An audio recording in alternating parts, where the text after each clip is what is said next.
Hello, என்ன பண்ணிட்டு இருக்க? பப்ளு 3 வருஷம் ஆச்சு. அதான் அந்த பப்ளு ஒரே பாண்ட அழுக்கு.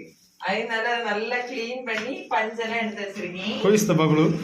இது நீங்க வாங்கி தந்ததுதான். எதுக்கு வாங்கி தந்தேன்? இது எனக்கு பர்த்டேக்கு என்கேஜ்மெண்ட் ஆனதுக்கு அப்புறம் எனக்கு வாங்கி தந்தது. அப்படியா? ஆமா.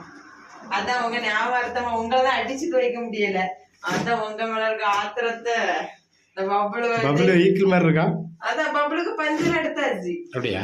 வெளியில விடலாம் இது பண்ணிட்டு இது என்ன செய்வீங்க நல்லா இதான் உங்க காலு 2 கால் இருக்குல்ல அந்த நினைப்புல வச்சுட்டு பிடிஞ்சு வருது. எவ்வளவு பாண்டை வருது 3 வருஷத்துக்குள்ள பாண்டை எவ்வளவு அழுக்கு போட்டு நம்ம என்னமே இது இவனுக்கு எக்ஸ்ட்ரா ஸ்பாஞ்ச் ஏதாவது வாங்க வேண்டியிருக்கா? இல்ல எல்லாம் பாஞ்ச பத்திரமா வச்சிருக்கேன். ஓகே, வைக்கட்டா? வரட்டா?